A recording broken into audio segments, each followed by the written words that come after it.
Segundo Coríntios 4, de 16 a 18. Por isso não desanimamos, embora exteriormente estejamos a desgastar-nos. Interiormente estamos sendo renovados dia após dia, pois os nossos sofrimentos leves e momentâneos estão produzindo para nós uma glória eterna, que pesa mais do que todos eles. Assim, fixamos os olhos, não naquilo que se vê, mas no que não se vê. Pois o que se vê é transitório, mas o que não se vê é eterno. Palavra do Senhor. Ei, combatente, não desanime. Geraldinho, mas tem acontecido tanta coisa na minha vida para desanimar, eu sei.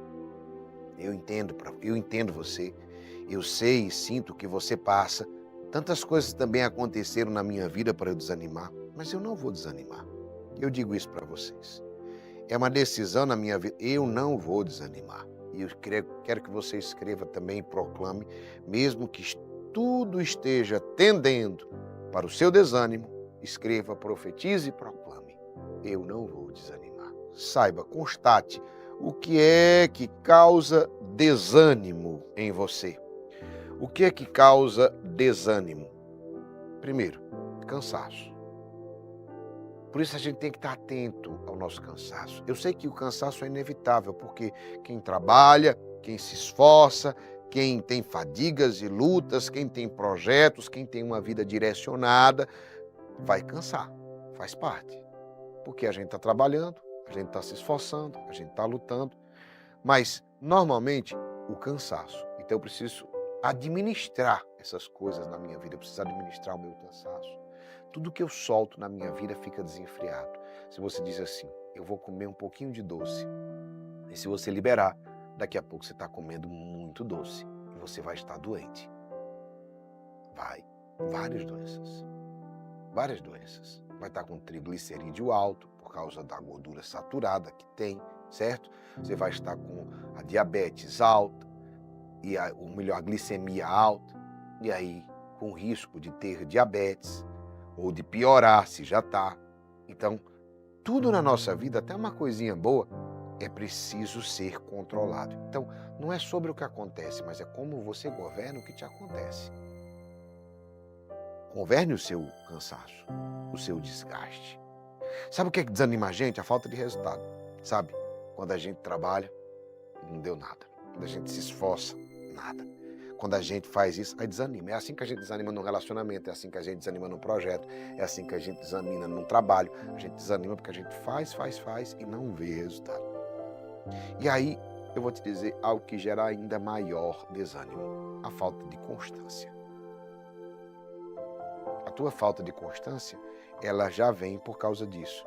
Você começa uma coisa, você não vê resultado, você desiste. Aí você pula para outra, começa uma coisa, não vê resultado, desiste. E você vive começando e pulando, começando e desistindo, começando e desistindo. Nada desanima mais do que isso. É a sensação de que está tudo começando do zero sempre. Ei, amado, essa palavra hoje é muito forte, muito direta para mim e para você. Meu irmão, não desanime. Não. Como assim, Geraldinho? Porque constantemente nós estamos enfrentando cansaços, desgastes e etc. Por isso que a palavra continua. Por isso não desanimamos. Embora exteriormente estejamos a desgastar-nos, ou seja, nós sempre estamos nos desgastando, cansando, desgaste, falta de resultado, etc. Nós sempre estaremos exteriormente a desgastar-nos.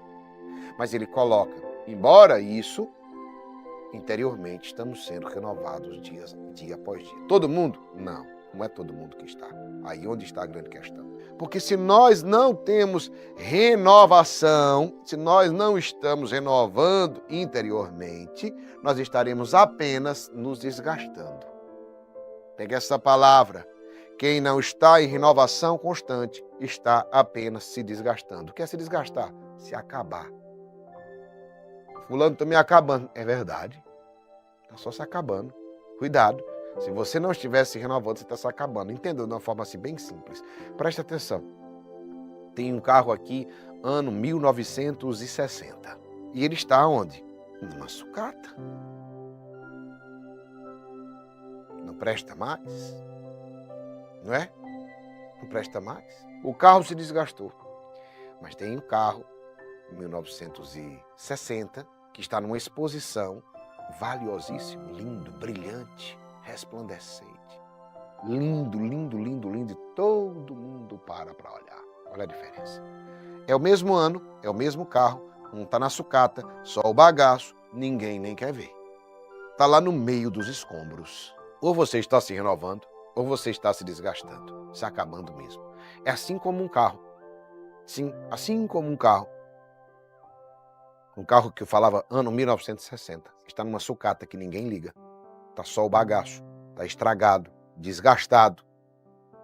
Tem um outro carro, do mesma marca, do mesmo modelo, do mesmo ano, que está numa exposição. E todas as pessoas fotografam. As pessoas param para olhar. As pessoas param para ver, para admirar. Olha que bonito, olha que belo, olha o brilho, olha a pintura, olha todos os detalhes. Amado, amada. Por quê? Porque ele está sendo o quê? Diga para mim, renovado. Porque ele está sendo cuidado. É sobre nós.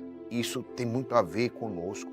Meus irmãos e minhas irmãs, ou eu estou num processo de renovação, ou eu estou num processo de desgaste ladeira abaixo. Destruído. Ou eu me renovo dia após dia, ou eu me destruo. Escreva, eu quero me renovar.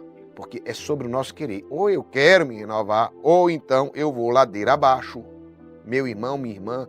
E como é que está em um processo de renovação, Geraldinho? Como é que eu me renovo? Hoje, mais que ontem. E amanhã, um pouco mais que hoje. Eu costumo dizer, por que você fala um pouco mais? Porque se você está sempre exageradamente, você sempre vai estar o quê? No limite. E sempre frustrado, decepcionado. E a frase anterior foi, por isso não desanimamos. Então, se eu melhoro um pouco a cada dia, a longo prazo vai valer muito mais. É igual aquela pessoa que diz assim, Geraldinho, quando eu falava sobre a administração financeira, eu dizia, você não junta nada, a pessoa, porque é tão pouco. Não, amado, é um pouco. A pessoa que só tem R$10 para investir, mas ele guarda todo mês 10, ele vai ser aquela pessoa que em pouco tempo vai ser 100. E com o passar do tempo, ele vai separar quanto? 1.000, depois 10. E ao longo dos anos, já vai ser 100.000. Entende o que eu estou querendo dizer para você? O pouco de cada dia na constância, ao longo prazo, se transforma em muitíssimo. Então, eu quero dizer para ti, é o pouco de cada dia. Seja só hoje um pouco melhor do que você foi ontem, em todas as áreas da sua vida. E amanhã, seja só um pouco melhor do que você foi hoje. Só um pouco, não precisa ser muito não. É um pouco melhor no seu casamento, um pouco melhor na sua casa, um pouco melhor lá naquela realidade, um pouco melhor.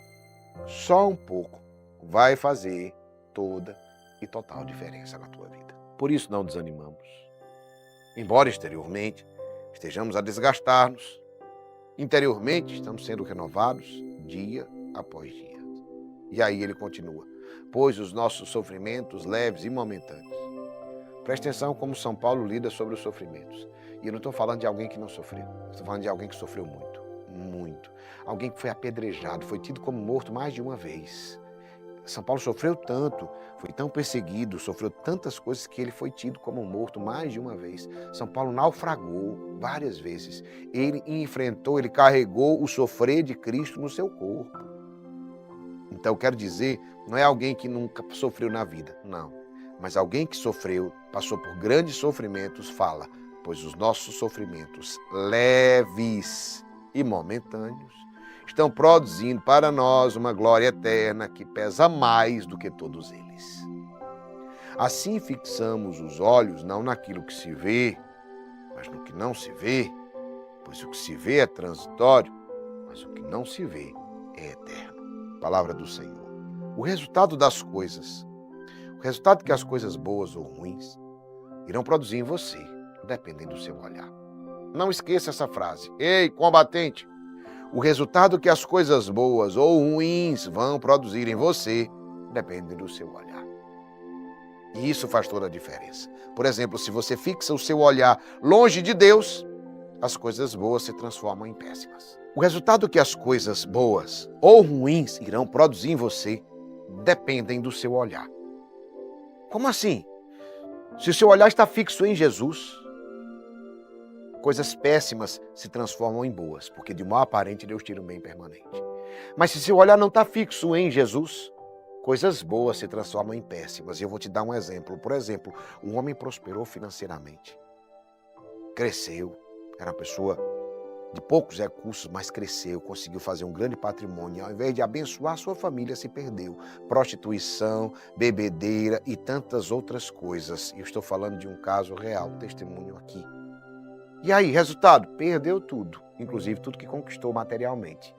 Perdeu a família, perdeu a esposa, perdeu o respeito dos filhos, perdeu tudo isso. Olha, interessante, era uma bênção, não era a prosperidade financeira, mas se transformou numa desgraça, porque o olhar não estava fixo em Jesus.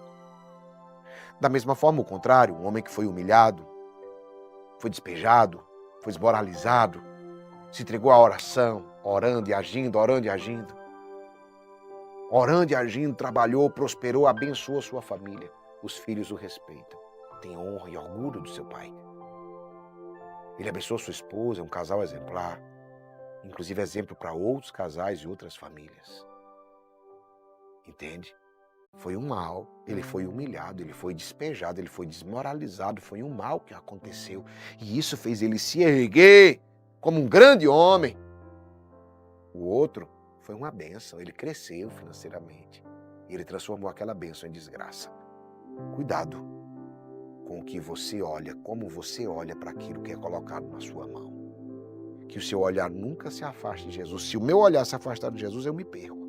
Não tem eu sou bom. Bom é Ele. Ele é que é a luz. Ele é que brilha. Se o meu olhar se eu tirar o meu olhar de Jesus, eu me perderei. Não tire o seu olhar de Jesus. E até os males e as desgraças que lançarem sobre ti se transformarão em bênçãos na sua vida. Tudo depende do seu olhar. Fixe o seu olhar em Deus. Eu sempre faço uma oração, que os meus olhos sempre estejam voltados para Deus. Eu peço isso a Deus sempre. Eu desejo que os meus olhos estejam sempre voltados para Deus. Por quê? Porque sempre nós seremos tentados, eu e vocês. Não é porque fulano é especial, não é porque fulano é melhor, não. Eu e vocês sempre seremos tentados a desviar o nosso olhar. Outras coisas aparecerão. Outras coisas brilharão em nossos olhos, mas nem tudo que reluz é ouro. Meu irmão, que os seus olhos estejam fixos em Jesus. E aí eu posso dizer, os meus passos são teus. O meu próximo minuto é teu. E se não for assim, não me deixe ir. Ah, meu irmão, como é bom ir, seguir os caminhos de Deus. Torna uma vida plena e uma vida feliz. Uma vida que verdadeiramente vale a pena.